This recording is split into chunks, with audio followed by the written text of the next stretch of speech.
Selamat datang di MRF Football, channel yang akan membahas berita seputar Manchester United. Jika kalian suka berita Manchester United dari kami, jangan lupa like, komen, dan subscribe. Dan juga nyalakan tombol loncengnya, agar kalian bisa tahu berita Man United terupdate dari kami. Terima kasih, Glory Glory Manchester United.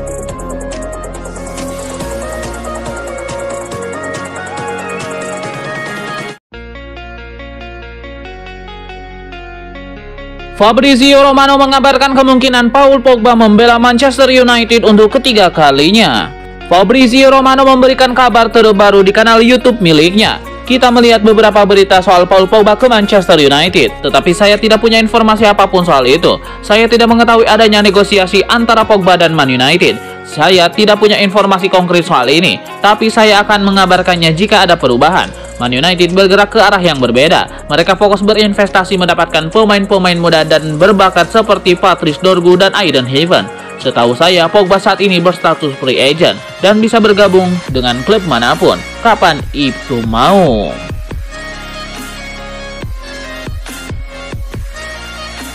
Kemenangan 3-0 yang diraih Manchester United di King Power Stadium menjadi malam indah bagi Bruno Fernandes. Pemain asal Portugal itu berkontribusi untuk semua gol yang dicetak Manchester United. Dalam laga itu, Bruno Fernandes sukses memberikan assist untuk 2 gol pertama MU yang dicetak Rasmus Højlund dan Alejandro Garnacho. Setelah itu, Bruno Fernandes mencetak gol ketiga MU pada akhir pertandingan. Pemain asal Portugal itu pun memastikan bahwa semua gol yang tercipta dalam pertandingan ini tidak lepas dari kontribusi besarnya.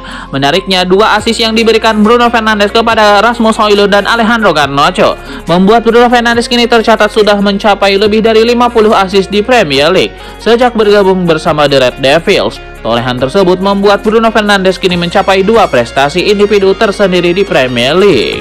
Seperti diungkapkan oleh Optajo, 2 assist yang dibuat Bruno Fernandes ke gawang Leicester City membuatnya jadi pemain ke-6 dalam sejarah MU yang menorehkan 50 assist di Premier League.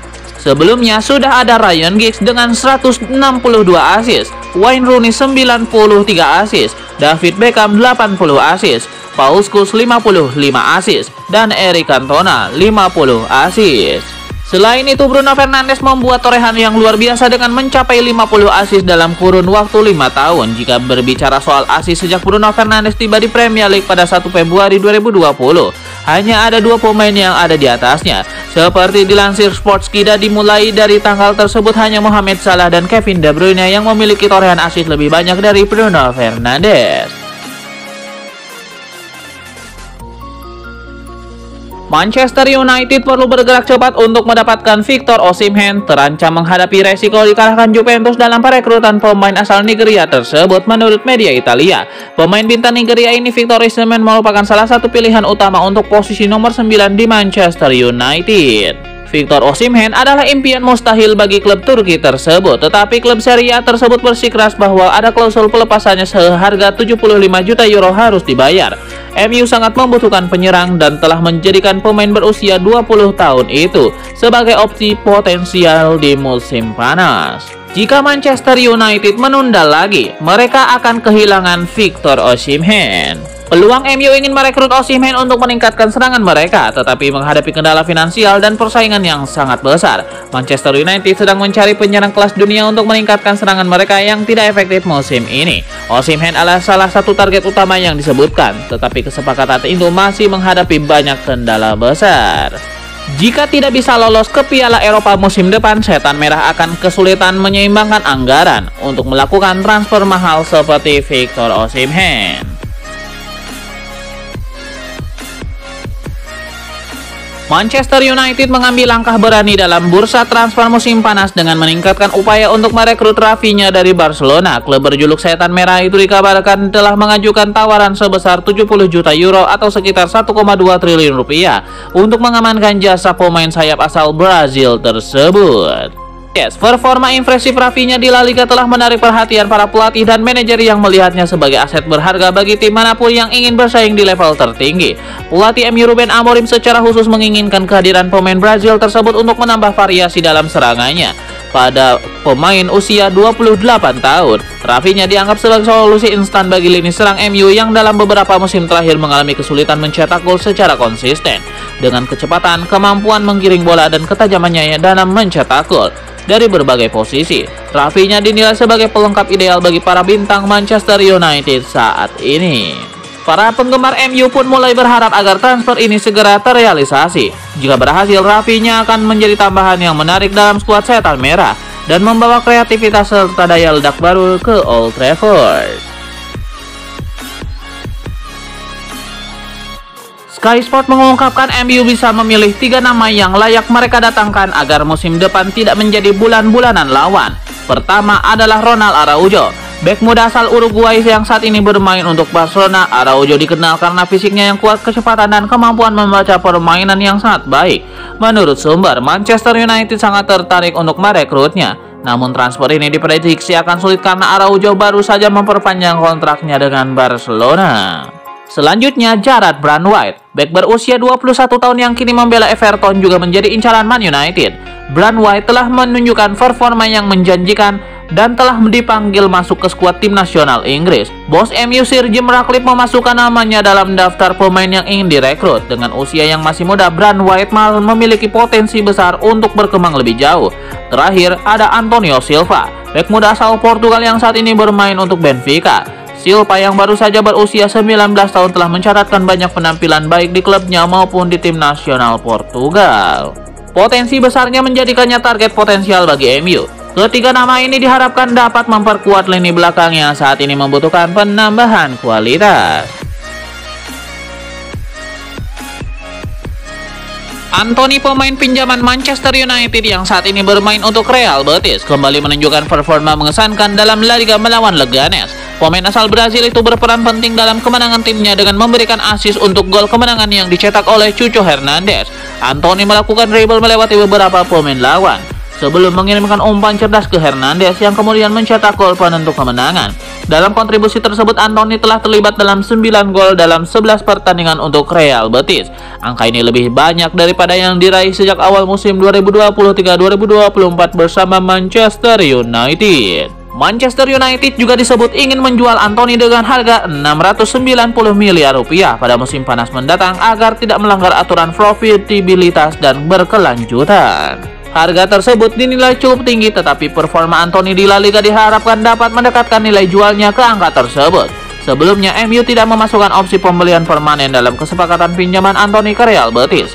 Sebagai gantinya, mereka meminta Betis untuk membayar setidaknya 85% dari gaji pemain berusia 24 tahun itu selama masa peminjaman, dengan gajinya dikabarkan mencapai 4,2 miliar rupiah per pekan.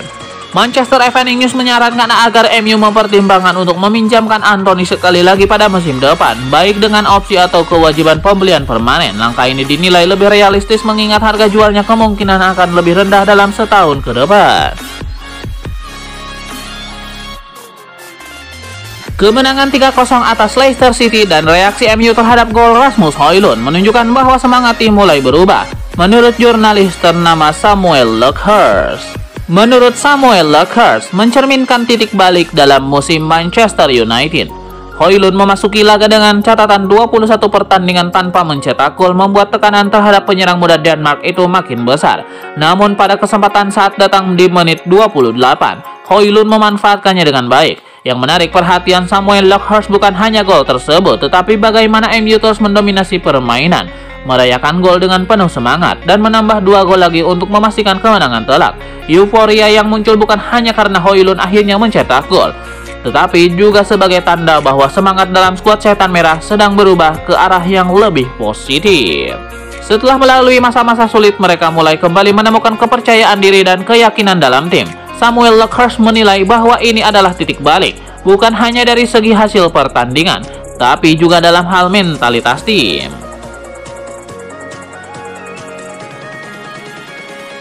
Bruno Fernandes menunjukkan sikap hormat yang tinggi kepada Roy Keane. Meskipun acap kali melontarkan kritik pedas padanya, status legenda MU membuat Fernandes sangat menghormati Roy Keane. Roy Keane, Gary Neville, dan Paul Scholes adalah kritikus paling keras pada setiap performa buruk MU. Bukan hanya tim sang legenda juga acap kali memberikan kritik pedas pada pemain MU. Meski begitu, Bruno Fernandes tidak merasa sakit hati dan perlu memberikan kata-kata buruk atas kritik yang sudah dilontarkan Roy Keane kepadanya. Pada Februari 2025, Roy Keane membuat satu kritik pedas untuk Bruno Fernandes di siniar The Overlap Podcast. Dia menilai Fernandes bukan tipe petarung dan hanya bertumpu pada bakatnya. Hanya sedikit pemain dalam sejarah sepak bola yang dapat membanggakan keberhasilannya meraih kesuksesan di klub papan atas Eropa seperti Real Madrid, Juventus, dan Manchester United. Cristiano Ronaldo adalah salah satunya. Walau kini dia menjadi pemimpin di lapangan dengan ban kapten, tetapi di masa mudanya merintis karir, salah satu penyerang dengan penyelesaian terbaik dunia ini pernah menyebut siapa kapten terbaik yang pernah membimbingnya di lapangan hijau. Dua pemain ini pernah berbagi panggung ketika sama-sama berseragam Manchester United. Cristiano Ronaldo bergabung dengan Setan Merah pada tahun 2003 dan saat itu Roy Keane masih menjadi kapten tim di lapangan meski karir sepak bolanya sudah menuju akhir. Ronaldo dan Roy Keane bermain bersama selama 2 musim sebelum sang kapten memutuskan untuk berpisah ke tim Celtic setelah 12 tahun berada di Old Trafford. Dalam wawancara eksklusif dengan Talk TV pada tahun 2022, mantan pemilik nomor punggung 7 ikonik Setan Merah itu tidak ragu menyebut Roy Keane sebagai kapten terbaik yang pernah dimilikinya.